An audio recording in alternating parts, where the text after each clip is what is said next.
வணக்கம். வேகத்தடை. நாம் ஒரு நெடுஞ்சாலையில் ஒரு சீரான வேகத்தில் சென்று கொண்டே இருக்கும்போது ஒரு வேகத்தடை வந்தால் அதை நாம் தொந்தரவாக நினைக்கக்கூடாது. நம்முடைய பயணத்தில் கொஞ்சம் நம்மை நிதானிக்க செய்வதாக மட்டுமே நாம் அதை கருத வேண்டும்.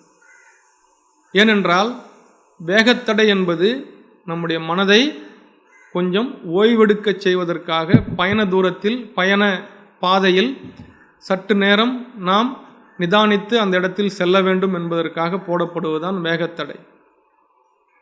ஆகவே இந்த வேகத்தடைகளை நாம் அகற்ற வேண்டும் என்கிற நிலைக்கு நம்முடைய மனதை கொண்டு செல்ல வேண்டாம். நாம் முன்னேறி சென்றாலே அந்த வேகத்தடை பின்னோக்கி போய்விடும். வேகத்தடை இருக்கிறதே என்பதற்காக நம் பயணம் நின்றுவிடப் போவதில்லை. அந்த வேகத்தடை என்பது நம்மை ஆசுவாசப்படுத்திக் கொள்வதற்கு அல்லது அமைதிப்படுத்துவதற்கு அல்லது வேறு யாருக்கும் எந்த விதமான இடைஞ்சலும் ஏற்படாமல் இருக்க வேண்டும் என்பதற்காகத்தான். நாம் கடந்து சென்றால் அந்த வேகத்தடை பின்னோக்கி போய்விடும்.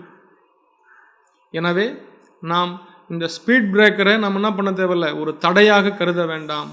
முன்னேறி சென்றால் அது தானாக பின்னோக்கி போய்விடும். நம்முடைய பயணம் உறுதியானதாக நியாயமானதாக இருந்தால் கண்டிப்பாக வெற்றி பெறும். வேகத்தடைகள் உங்களுடைய வேகத்தை குறைக்கலாமே ஒழிய உங்களுடைய பயணத்தை தடுத்துவிட முடியாது. நன்றி.